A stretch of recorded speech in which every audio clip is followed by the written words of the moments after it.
5 বছর লয়লা করে যায় 5টি আমার ধরছে, যাতে ধরে আমার বুক কাটাইছে খুব। বহুত মহিলার বাড়ি গেছে, মহিলাকে ধর্ষণ করছে, মেলা করছে। আমি কোনো সাড়া দিইনি, কারণ আমার স্বামী সন্তান সব আছে। একটি সিদ্ধান্তই বদলে দিতে পারে দুটি পরিবারের ভাগ্য, আর সেটি যদি হয় ভুল সিদ্ধান্ত, তাহলে সমাজে যেমন হতে হয় অপমান অপদস্থ, তেমনি তার নৈতিক চরিত্র হয় প্রশ্নবিদ্ধ। আর সেই ভুল সিদ্ধান্তের জের বয়ে বেড়াতে হয় সারা জীবন। তেমনি এক ভুল সিদ্ধান্ত পাবনার বেড়া উপজেলায়। সম্পর্কে আপন চাচা শ্বশুর, যে সম্পর্ক হওয়ার কথা ছিল শ্রদ্ধা, ভালোবাসা আর সম্মানের, কিন্তু সেটি না হয়ে উল্টো আপন ভাতিজার বউকে লালসায় পরিণত করার অভিযোগ উঠেছে শ্বশুরের বিরুদ্ধে। আপন ভাসতে বোর সাথে যে ঘটনাটা ঘটাইছে, এর শাস্তি নালে তো দেশের জনগণ আরো সাহস পাওয়া যাবে। হ্যাঁ, নিশা খায় আইছে, আমি শক্তি হাতে পারছি না। বাড়ি দেখেন, এ বাড়িতে কোনো জায়গায় মানুষ নাই, সে সবটা দেখে আইছে। ভোরবেলা বাড়িতে সবাই যখন যার যার কাজে ব্যস্ত, তখনই চাচা শ্বশুর হেলাল বাড়িতে প্রবেশ করে এই পুত্রবধূর কাছে ঈদের কেনাকাটার বিষয়ে জানতে চান। বলেন পরিবারের সবাই জামাকাপড় কিনেছে কিনা। এসব বিষয় জিজ্ঞেস করার পরেই শ্বশুর হেলাল তার বৌমার হাতে 1000 টাকা গুঁজে দেন। বলেন ঈদের জামাকাপড় কেনার জন্য। সরল মনে এই গৃহবধূ 1000 টাকা পাশেই রেখে দেন। কালবেলা তো আমার চাচা শ্বশুর নাম হলো হিলাল, আইসে বলছে যে তোমার মেয়ের কাপড় কিনছেও নাকি? বললাম না, আমার না মা দিয়েছে, আমার মাও আমার 1000 দিয়েছে। কইছে তুমি নিছেও নাকি? বললাম না। হাসিম কইছে, বললাম ও কাকা আপনার টাকা দিলেন কে? 1000 টাকা দিয়েছে প্রথম দিছে। হাসিম কয় তোমরা কাপড় নিও, ওর দিও আর তুমি লিও। আমি সরল মনে যে এই জায়গাতে টাকা দিয়েছে, আমার মেয়েও দেখছে। তারপর আমার মেয়ের 10 টাকা দিছে। এ সময় এই গৃহবধূকে জিজ্ঞেস করেন তার স্বামী কাজে গিয়েছে কিনা, আর বাড়িতে কে কে আছে। এসব বিষয় জিজ্ঞেস করার পরেই তার ঘরে প্রবেশ করেন শ্বশুর হেলাল। এই গৃহবধূ তখনও কল্পনা করতে পারেনি যাকে তিনি শ্বশুরের মতো সম্মান করেন, সেই শ্বশুরই তার জীবনের চরম সর্বনাশ ডেকে আনার জন্য ঘরে প্রবেশ করেছেন। আমার স্বামী কাজে গেছে, খাওয়াটা সহজ করলে জিজ্ঞেস করলো, বললাম তুমি বাড়িতেও আসো না? বললাম হ্যাঁ। আমি তো জানি না তার মনে এইগুলো না। আমি সরের মনে আমার কইলে একটার সময় তুমি বোটে যাইও, আমি তার আগেই চলে গেছি, শুনিনি তার কথা। তারপর আমি বোটেতে আসার পরে আমি চাল করে নামিছি, হেল কাশনাথপুর গেছে, হ্যান্তি এনে আইছে। তারপর আবার 200 টাকা দিয়ে গেছে। ভাই এটাই ওইবেন না, দুইজন লিবে নে, আমি সরলভাবে লিছি। তারপরে আমাকে হেবি একটা বাড়ি নাবা থুয়ে আইছে। আমি ওর 4 লাইনে ওরানো হয়ে গেছি। আমার মেয়ের কাপড় খাটে ফাট ছিল, আমি হেতে রশির ফার 5 ফেলি দিয়ে থইতেছি।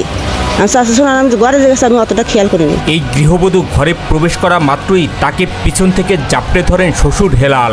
জাপটে ধরে জড়াজড়ি করে তাকে নিয়ে যান খাটের উপর। এই গৃহবধূর দাবি, শক্তিতে শ্বশুর হেলালের সাথে না পারায় কিছুই করার ছিল না তার।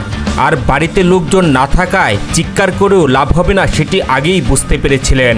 সে 5 বছর লয়লা করে যায় 5টি আমার ধরছে। হ্যাঁ, যাতে ধরে আমার বুক কাটাইছে খুব। পরে আমি কি করব? হ্যাঁ, নিশা খায় আইছে, আমি শক্তি হাতে পারছি না। বাড়ি দেখেন, এই বাড়িতে কোনো জায়গায় মানুষ নাই, সে সবটা দেখে আইছে। বাগানো মানুষ ছিল না, মানুষ থাকলে তো আমি সিক্রেট দিতেনি। এই গৃহবধূর অভিযোগ, এ সময় শ্বশুরের হাতে পায়ে ধরে কান্নাকাটি করেও নিস্তার মেলেনি। তার দাবি, শ্বশুর হেলাল যখন বুঝতে পারেন তার বৌমা কিছুতেই রাজি হচ্ছে না, তখন আরও 1000 টাকার লোভ দেখান তিনি। পরে করলাম চাষারা আপনি কি করবেন আছেন, আপনার কাছে মা পৌঁছে দোয়া আছে, আপনি চলে যান। আমি টাহার বিহীন, আমার টাহার লোক না। আবার 1000 টাকা দিছে, তোমার আরও 1000 দেবেন। না, আমি টাহার বিহীন, সেই টাকা আমি 1200 চেঙ্গা দিছি। বললাম আপনি টাকা আনতে গেলে বাড়ান, আপনি সিকিউর দেখাচ্ছি। সেসব ওরা চলে গেছে।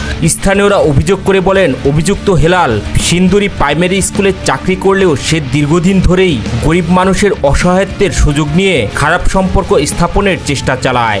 এলাকায় প্রভাব থাকার কারণে তার বিরুদ্ধে বিচার তো দূরে থাক, কেউ মুখ খোলার সাহস পর্যন্ত পায় না। সম্পর্কে জানি ঘটনা ঘটার পরে ওই মহিলা চেঁচামেচি করছে, বাড়িতে কোনো লোকজন ছিল না। তারপরে ওনার স্বামীও ছিল না, স্বামী কাজে গেছিল, স্বামীকে বলছে। বলার পরে আমি তাৎক্ষণিক জনগণে জানাইছি যে এই ঘটনা হয়েছে তার চাচা শ্বশুরের সাথে। তারপরে থেকে হিলাল পলাতক হয়েছে। দেখাশোনার পরে হিলালকে পাওয়া গেল না। পূর্বে হিলালের এই পাড়া দিয়ে বহুত মহিলার রিপোর্ট আছে, বহুত মহিলার বাড়ি গেছে, মহিলাকে ধর্ষণ করছে এবং ধর্ষণ করার চেষ্টাও করছে। বিচার সালিশ ওই আমলে করা হয় নাই। বিচার সালিশ তারা চাইছে, বিচার সালিশ করে নাই। তখন আমাদের উপজেলা চেয়ারম্যান বাবু সাহেব ছিল, উনি বিচার করেন না, ওনার কাছে দেওয়া হয়েছে, তখন তো উনি সব কিছু ছিল এলাকায়।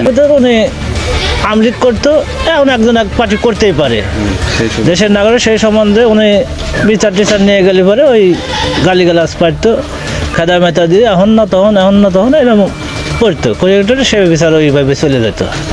আমলিক করতো, এই আমলিকের প্রভাব খাটাই এই সবগুলো করতো। এলাকা যারা নিরীহ আছে, অ্যানিমির জায়গাতে আছে, হয়তো বাড়িঘর নাই, তাদের আছে, তাদের বিভিন্নভাবে করতো, ব্ল্যাকমেল করে প্রবঞ্চনা করে তাদের কাছ থেকে টাকা নিত। এরকম মেলা রিপোর্ট আছে। এবং অনেক মহিলা ওর জন্য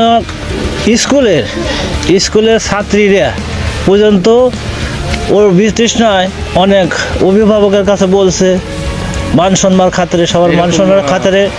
এরকম আমার পাড়ায় 6-7 জন মহিলার সাথে মানে এটা প্রকাশ পাওয়া গেছে। আর যেগুলো প্রকাশ পায়নি সেগুলো তো প্রকাশ পায়নি। চাচ্ছি যে এর সাজা শাস্তি হোক, এর যে করছে। সমস্যাটা মনে করেন যে আমার একটা ছেলে হলো খারাপ, নেশা করে বা চুরিও করে। তো এই বিষয়টা নিয়ে মনে করেন একদিন কোনো ধরল, ওই স্কুলে চুরি হলো, নাটিয়াবাড়ি স্কুলে চুরি হয়েছে, কয় ও তো ওই চুরি করছে। সেটা নিয়েই এই জায়গায় একটা দোকানের পর মানে মেলার লোকজন জুটে গেল। এখন ওর মাথার চুল ধরি কয়, তোর কাছে অত কৈফত লেয়া লাগবে না, তোর কাছে কৈফত লেয়া লাগবে না। এইটা কয়া মনে করেন যে মানে উনি যেভাবে আমার চলবার কইছে আমি ওইভাবে চলিনি, এইটাই বিষয় আমার, বুঝছেন? হ্যাঁ, ওই কারণে ওনার অত্যাচারে আমার এই পাশে বাড়ি আসলে আমি ওই পাশে চলে গেছি। এমনই এক চাঞ্চল্যকর ঘটনা ঘটেছে পাবনা জেলার বেড়া উপজেলার আমিনপুর থানা এলাকার সিন্দুরি গ্রামে। এ বিষয়ে অভিযুক্ত চাচা শ্বশুর হেলালকে অভিযুক্ত করে আমিনপুর থানায় একটি লিখিত অভিযোগ দায়ের করেছেন ভুক্তভোগী এই গৃহবধূ। এই দোকানদারি করতেছি, হঠাৎ করে খোকন ওই হেলালের ভাইস্তে বড় ভাইয়ের ছেলে আমার কাছে গেল, যা বললো যে আপনি একটু ফাঁকে আসেন। আমি উঠে চলে গেলাম যে হয়তো কিছু ঘটেছে। তাকে নিয়ে বললো যে আমার ছোট চাচা আমার ওয়াইফের গায়ে হাত দিছে, এর বিচার যদি আপনারা সঠিক গ্রামীরা না করেন তাহলে আমি আইনগত ব্যবস্থা নেব। তখন আমি এটা বেশ কয়েকজনের জানানোর পরে এখানে হয়ে গেল, এই বাড়িতে পাঠানোর পরে সে তার অভিযোগ, ওই মেয়েটার অভিযোগ যে আমার সঠিক একটা বিচার যদি না করে দেন, আপনারা আইনগতভাবে করে দেবেন, তাহলে আমার জীবন আমি রাখবো না যদি না করে দেন। আচ্ছা, তখন এরা থানায় যেতে বাধ্য হলো, থানায় অভিযোগ দিছে।